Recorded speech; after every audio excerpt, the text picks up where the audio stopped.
Hi, everybody. My name is Aley, and I have the channel Heart and Soul Connected.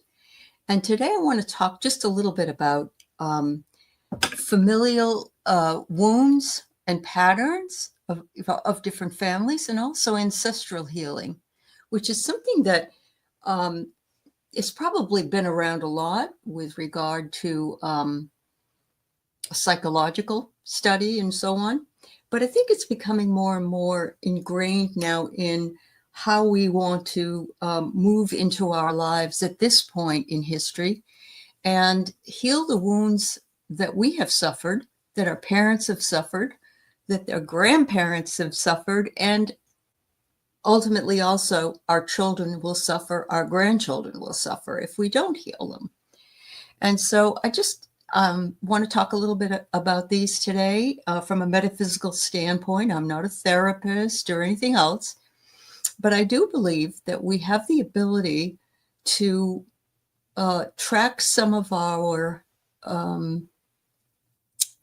ancestral patterns and to look back at time periods people lived and what they had to go through and how that's carried in the DNA, let's say. Certainly not something you're going to be seeing oh yeah, there it is. I see it right now. But, it is part of who we are. It is part of how we process things, even if we haven't lived it. Our parents have, their parents have, etc. So I just want to bring this topic to the front. I'm not going to talk real long about it, but I think it's an interesting topic. And the best way I can explain this, I guess, would be to explain my own familial line on my mother's side, which was horrendous, just horrendous. The grief and the heartache and the trauma that my mother's family suffered through effectively also put me in that space in suffering through her trauma, and then put my daughter and son in that space from suffering through all of our collective trauma, which we don't even know sometimes. We just don't. So fortunately for me, my mother was an open book with me about her past and the past of her family. And she was born to a very poor family in 1920. She was the next to the youngest child of 9, although there were 13 pregnancies, and the rest of them passed away. My grandmother also died when my mother was 5 years old, and I thought she died in childbirth. But one of my other relatives just recently told me that she had a burst gallbladder and just happened to be pregnant at the same time. And she was laid out in the living room screaming. And my mother remembered those screams for the rest of her life, even though she was just a tot at the time. So my mother's father was an alcoholic. He was a baker. He baked bread and cakes and cookies and things like that aboard ships out of Liverpool, England, and Rhyl, Wales. And he came over to the country in about 1913. And a lot of my mother's older siblings had been born in Wales. My mother was born in the United States. My grandfather, who I did not know, was not well educated and became a custodian at my mother's high school when my mother was in high school because he couldn't find any other work at the time. And there was no heat in the house. There was no food to take to school. And my mother had one dress and a pair of hose that she would wear to school every day. And she was what my grandfather considered to be the only good girl in the family. And that's because my mother was a Taurian and she was very mothering. So she took care of him. She cleaned his dirty clothes and every day cleaned her dress so she could wear it the next day to go back to school. So growing up in poverty in that kind of a situation kind of sets you up for later traumas in good and bad ways, I think. In the good way, if there is such a thing, it informs you that life isn't fair and that there are ways around the unfairness of it all, that they can be, empowered to grow and move forward in that situation. But in lots of other ways, she was completely failed. And some of it was her, no, I'd say a lot of it wasn't her fault. The first thing was she had no mother from the age of 5 on.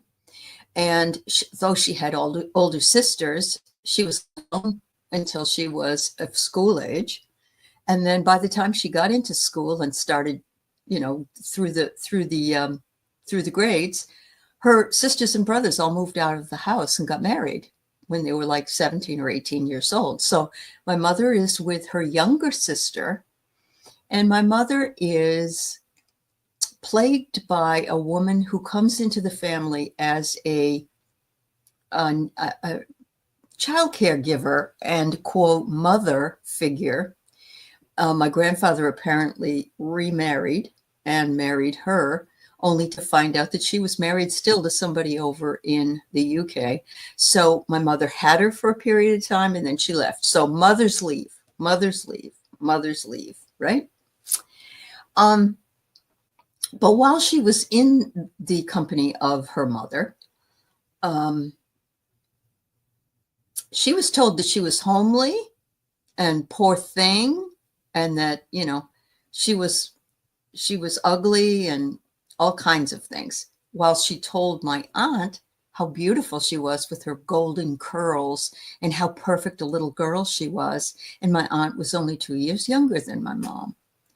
So those messages had to have impacted her. Having a mother, losing a mother, having a mother and losing a mother certainly also impacted her. And when asked what her favorite memory was of her childhood, of which there were only 2 pictures of her, she said that she had gotten ill with, I don't know if it was pneumonia or, say, the measles or the mumps. And my grandfather had to ask the neighbor lady if my mother could go there during the day because she was still a little girl, and if she could stay with her because she was sick and she couldn't be left alone. And so the neighbor lady let my mother stay with her without a problem, and catered to her, brought her soup, gave her warm food. There was heat in the house that there wasn't in her house. And she was doted upon, so much so that she didn't want to get better. She wanted to stay there because the lady was so kind to her. So, we're dealing with all kinds of relational trauma from a childhood wound that never really could heal. By the time she meets my dad, she's in high school. He had graduated 3 years earlier, but she knew who he was because he was an upperclassman. And they started to date, although he also dated some other ladies at the time. And so she ends up marrying him in February of 1941 after they dated for approximately 2 years, not quite. And my grandfather gave his permission for her to marry my dad.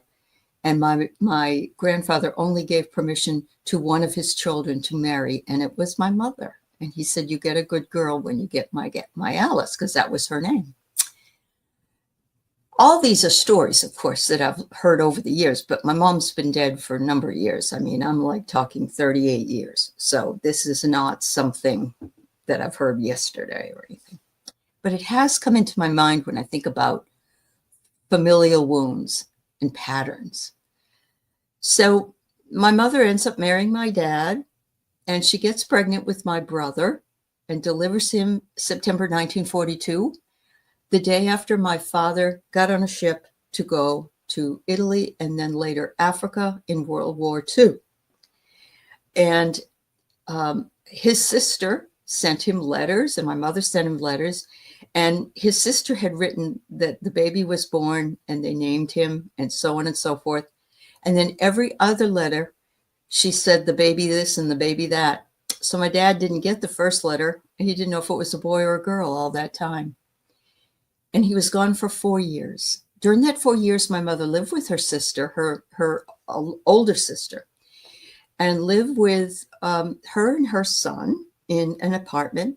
And her son was a holy terror and dumped out all of her stores like flour and sugar that she had got with food rationing stamps. She was also sexually harassed by the landlord, pinned into a corner, and pretty much was made to feel very sexualized. Fortunately, my uncle came and told him to lay off, and she did not have any harm come to her. So we're talking now, she's probably about, I don't know, 30, 32, something like that. I don't come around, actually, it's even younger than that, because I don't come around until she's 36, and that's a full 13 years later. So, yeah, you can do the math, I'm sure. By the time I was born, my mother was told that she shouldn't have had children after my first brother, and she had another boy later. And by the time she was born, she was convinced that she was going to die giving birth to me. She had toxemia and all kinds of complications with her pregnancy. And she didn't. And she went through this really, really sad, depressive time period. So sad and so depressive that she had toxic shocks. The shock therapy that was to take her into an altered state, basically, in order to calm her down, which I guess they're doing some of nowadays, but this would have been in the 60s. At the same time, she had to have a complete hysterectomy, and she had to have 5 or 6 other full surgeries, including having all her teeth removed and replaced, and some more private surgeries that really were difficult for her because she wasn't in the best of health. All of this as a 5, 6, 7, 8-year-old child I am living through.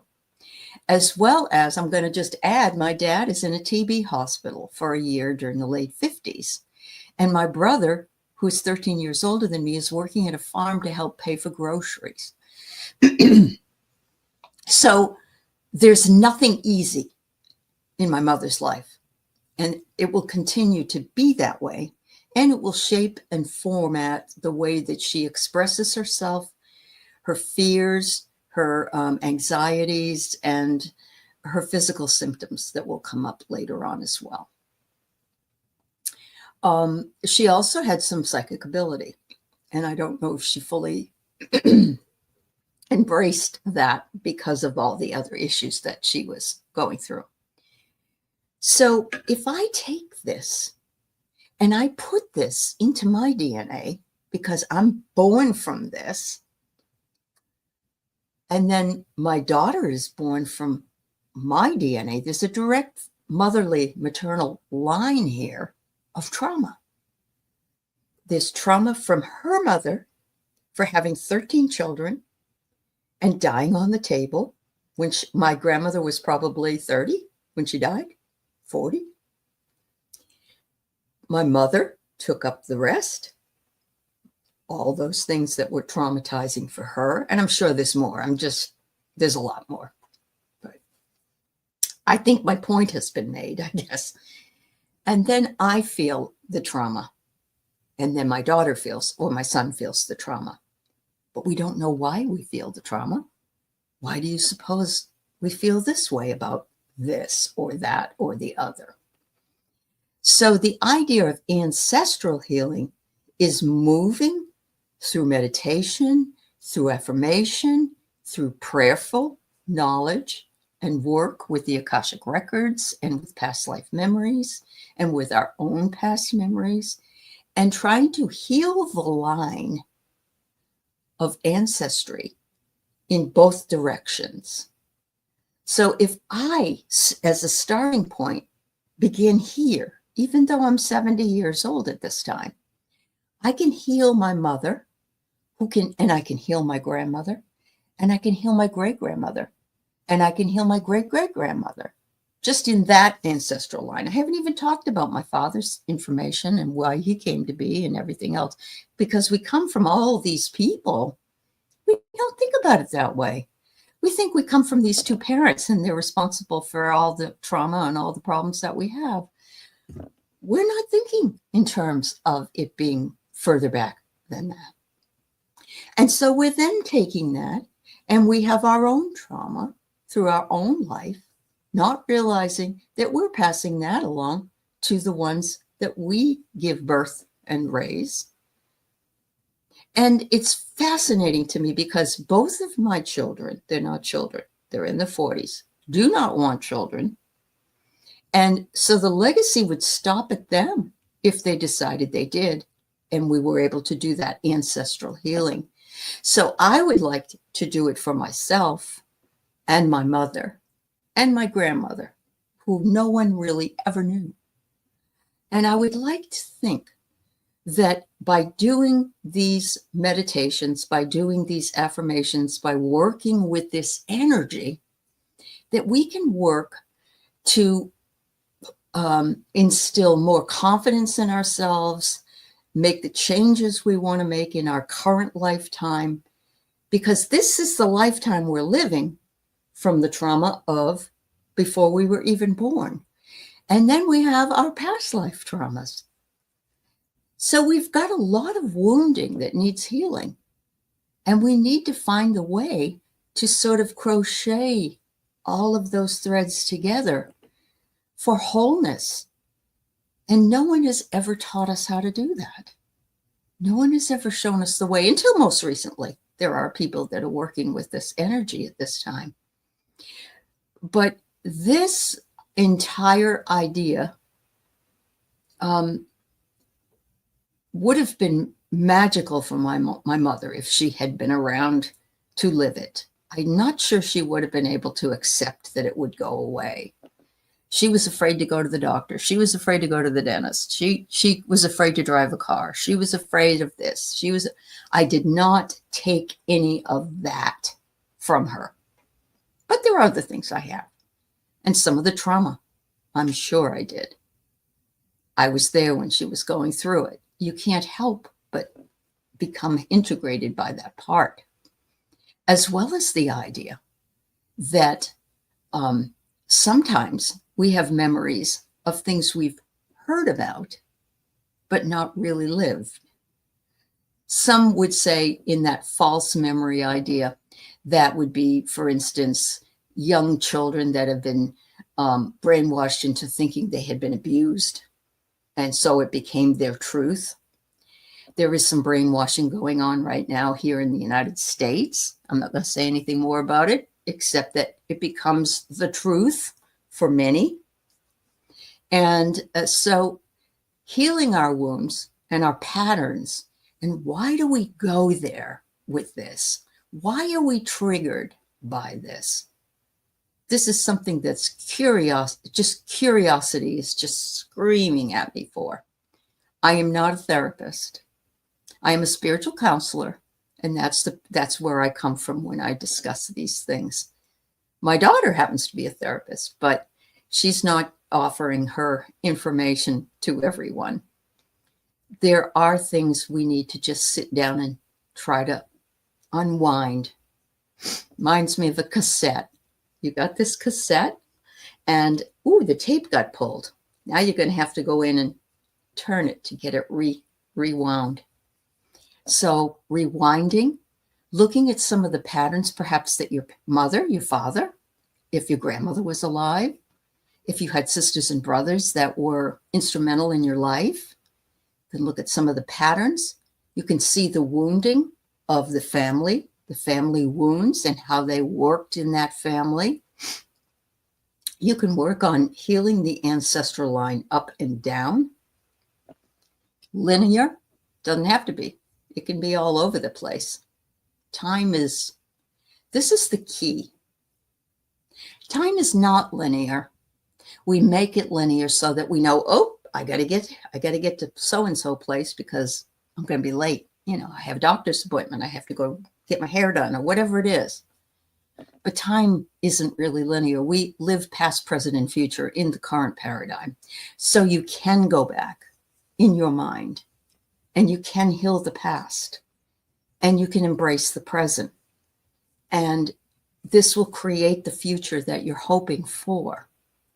And in doing so, this is a small way of working on the wounding that you may have felt and how you can deal with that wounding when it feels overwhelming, because it can. I think it's more wounding that we see around the holidays than other times, because if your ancestors are alive, or you can see them, or you try to get together, and there's always that sort of strange situation because you haven't lived with them for years. They live everywhere else, and you're just getting together once or twice a year. There's a history there, but it's a different history now. And if they're past, like mine, I'm the only one in my family left. In my familial family, mother, father, 2 brothers. That's me. Me. The only thing I can do is work on it here, and to say I'm going to accept the fact that my mother was a deeply wounded woman because of no fault of her own, and she had no way of changing that wounding or working on that wounding because she did not have the information or the intellect or the wherewithal, and probably the whatever else there was at the time, in order to do so. So as a favor to her, I'm going to say, I'll do this for you and grandma and great grandma. There's a lot of wounding in our past, no matter how wonderful we grew up, no matter how much we were spared, and our parents were wounded as well. Unfortunately, some of that wounding was gifted to you in a very bad way. And for that, I deeply honor your challenge and your pain and whatever it is that you need to do in order to heal that wound. But I do want you to know it can be done.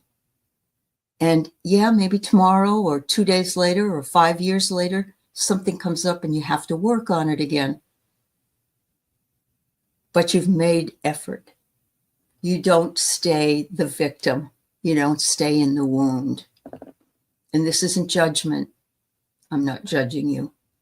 You can do whatever you want to do because you have free will. Always remember that. That's vital. Nobody should ever tell you what you can or cannot do, ever. Thank you so much. I hope that some of my explanation, you could see how the pattern took itself straight up the line, and how difficult it is to step into the power of making that wounding a healing place. Thank you so much, as always. Much love to you all. Bye-bye.